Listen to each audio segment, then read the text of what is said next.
Hey guys, Assalamualaikum পুনৰ এটা long video লৈ আহিছোঁ আৰু ষ্টাৰ্ট কৰিছোঁ আজি যোৰহাটৰ পৰা যেটো আহি পাইছে ঈদৰ বজাৰ কৰিবলৈ গৈছোঁ আৰু এয়া ভাইটি আমাক লগ কৰি মানে আগবঢ়াই নিবলৈ আহিলে আৰু এয়া পেহা দোকান আৰু পেহা দোকানৰ পৰা পেহাক মাতটো লগাই ওলাই আহিলোঁ ভাইটি মই আৰু মাজান আহিলোঁ আৰু যেতিয়া আমি যোৰহাট আহোঁ ভাইটি ফ্ৰী থাকিলে আমাৰ লগত যায় বা ফ্ৰী নাথাকিলেও সি টাইম উলিয়াই অকণমান দেৰি কাৰণে হ'লেও যাব আৰু আজি সি আছিল আৰু সি থাকিলে বজাৰ কৰি ভাল লাগে আৰু ফাৰ্ষ্টতে ভাবিলোঁ মোৰ কাপোৰযোৰে লৈ লওঁ কিয়নো মোৰ চিলেক্ট কৰোঁতে বহুত টাইম লাগে আৰু এখন দোকানত মোৰ পচন্দ নহয় কিন্তু লাগ ভাল আছিল সেইদিনাখন মোৰ এখন দোকানতে পচন্দ হৈ গ'ল আৰু আপোনালোকে শেষলৈকে চাব ভিডিঅ'টো কোনযোৰ ল'লোঁ আৰু কি কাপোৰ ল'লোঁ আপোনালোকক সকলো দেখাই যাম আৰু এইফালে এতিয়া চাই আছোঁ আৰু কোনযোৰ ল'লোঁ আপোনালোকক দেখাম বাৰু এতিয়া লোৱা হৈ গ'ল আমাৰ এতিয়া বিল পে' কৰি আছোঁ লৈ ল'লোঁ সেইযোৰটো লোৱা হৈ গ'ল তাৰপিছত ইয়াৰ পৰা ওলালোঁ তাৰপিছত ভাইটিয়ে কৈছে আজিহে তোমাৰ লগত আহি ভাল লাগিছে কিয়নো এবাৰতে পচন্দ কৰিছা নহ'লে কেইখন দোকান ঘূৰোৱাবলৈ ভাগৰ লাগি যায় তাৰপিছত এইফালে আমি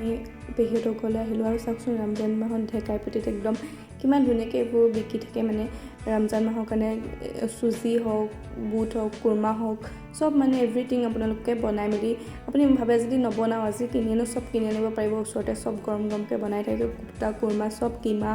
এভৰিথিং মানে চব বনাই তাৰপিছত আমি পেহীহঁতৰ ঘৰৰ পৰা আকৌ ওলাই আহিলোঁ যিহেতু আমাৰ বজাৰৰ পৰা হোৱাই নাই তাৰপিছত কচমেটিকৰ অকণ বস্তু ল'বলৈ আছিল কচমেটিকৰ বস্তুকেইটা লৈ ল'লোঁ এইফালে ভাইটি পূৰা বিজি হৈ আছে ফোনত অকণমান অভাৰ এক্টিঙো কৰিছে বাৰু সি ইয়াতো ইগন'ৰ কৰক দেখিছে নহয় একদম কি হাঁহি মানে নক'ব আৰু এইফালে আমাৰ বজাৰ কৰি হৈ গ'ল তাৰপিছত আকৌ আমি পেহী ঘৰলৈ আহিলোঁ যিহেতু ইফতাৰী সময় হ'ল আৰু ৰোজা আছিল পেহীহঁতৰ ঘৰতে ইফতাৰী খুলিলোঁ আল্লাই কৰাত গোটেইকেইটা ৰোজাই আছে বাৰু এইফালে ভাইটিয়ে মছজিদত ইফতাৰী দিলে তাৰপিছত আমি আকৌ পেহাৰ দোকানত যাম পেহাক ইফতাৰী দিবলৈ এয়া পেহাৰ দোকানত আহিলোঁ ভাইটি আৰু মই মা পেহী ঘৰতে আছে তাৰপিছত ভাইটিয়ে ইমান বদমাছ মানে কৈছোঁ নহয় একদম বহুত দূৰেদি ঘূৰাই নিছে জানেনে ওচৰেদিও যাব পাৰে কিন্তু ওচৰেদি নহয় মোক জানি বুজি আৰু ইফতাৰ কৰিবলৈ মানে 10 মিনিটমান টাইম আছে তেতিয়া সি ইমান দূৰ হৈ ঘূৰাই আনিছে তাক এতিয়া যেতি কৈ আছোঁ কিমান দূৰ হয় কিয় ঘূৰাই আনিছা বোলো তাৰপিছত আমি আহি পালোঁ পেহীহঁতৰ ঘৰত ডাইৰেক্ট আৰু ইফতাৰীতে বহিছোঁ যিহেতু টাইম হৈয়ে গ'ল আজান দিবই আৰু তাৰপিছত পেহীহঁতৰ ঘৰৰ পৰা ওলালোঁ আহোঁতে কিমান ধুনীয়া ধুনীয়া কালাৰিং পাপৰ আছিল তাৰপিছত আপোনাৰ চিঞৈ আছিল এইফালে আঁতৰ এটা ল'লোঁ আঁতৰটো চেঞ্জ কৰা হ'ল যিহেতু বেলেগ এটা আঁতৰ স্মেলটো বেছি ধুনীয়া আছিল সেইকাৰণে সেইটো ল'লোঁ আৰু সেইটো দেখুওৱা নহ'লে আৰু বটলটো বহুত কিউট আছিল মানে তাৰপিছত ভাইটি আমাক থ'বলৈ আহিলে আৰু ভাইটি এইটো কাৰণেই ভাল লাগে যেন সি থাকিলে আমি এটা বস্তুও ধৰিব নালাগে সি চব ধৰি লৈ যায় মানে আৰু এইফালে আমি ভোগালীত সোমালোঁ আব্বালৈ কিবা এটা লৈ যাওঁ বুলি আৰু এইফালে ভাইটিয়ে থ'বলৈ আহিলে এইফালে চাওকচোন একদম আমি দুটাই বহি লৈছোঁ একদম আগৰ চিটত লেকচাৰ মাৰি আছোঁ পৰা আৰু আমাৰ কথা শেষেই নহয় জানেনে ক'ৰ পৰা জানো ইমান কথা ওলায় তাৰপিছত মাজান আৰু ভাইটিয়ে আনি দিলে মোক কুঁহিয়াৰ ৰস যিহেতু মই খাম বুলি ক'লোঁ আৰু ভাইটিয়ে জানিছে যে মই ভিডিঅ' কৰি আছোঁ সেইকাৰণে সি মুখখন ঢাকি আহিছে বেলেগ লাজুকীয়া ল'ৰা দেই এইটো আমাৰ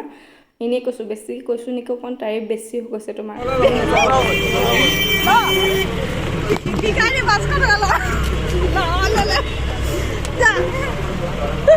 ভাইটিক ঈদৰ গিফ্ট দিয়া হ'ল কিন্তু মায়ে এনেই অহা সময়ত কিবা এটা হাতত সদায় দিয়ে আৰু আজিও দিছিল আৰু তাকে ধেমালি কৰি আছিল সি ফাৰ্ষ্টতে নলওঁ কয় যিহেতু সেইকাৰণে তাৰ লগত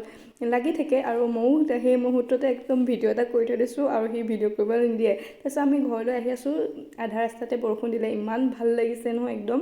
বহুত ভাল লাগিছিলে বৰষুণ দিয়াৰ কাৰণে তাৰপিছত ঘৰ আহি পালোঁ এইযোৰ দিছোঁ পেহী ছোৱালীজনী মানে মোৰ ভণ্টিক দিলোঁ আৰু কেনেকুৱা লাগিছে কমেণ্ট কৰিব হা আৰু মোৰ ভিডিঅ'বোৰ চাই কেনেকুৱা পায় আপোনালোকে আৰু আজি ভিডিঅ'টো কেনেকুৱা লাগিল ঈদৰ শ্বপিঙৰ আৰু যদি ভাল লাগিলে লাইক কমেণ্ট শ্বেয়াৰ কৰি কাষতে থকা বেল আইকনটো প্ৰেছ কৰি দিব যাতে মই নতুন ভিডিঅ' দিলে আপোনালোকে সোনকালে পাই যায় আৰু এইকেইযোৰ কাপোৰ ল'লোঁ কেইবাযোৰ লোৱা হ'ল মা আৰু মই মিলাই 10যোৰমান লোৱা হ'ল আৰু এনেকৈ কোনযোৰ ভাল লাগিছে আপোনালোকে কমেণ্টত জনাব আৰু আজি ভিডিঅ'টো ইমানে আছিল লাষ্টলৈকে চোৱাৰ কাৰণে থেংক ইউ আজিলৈ আহিছোঁ বাই বাই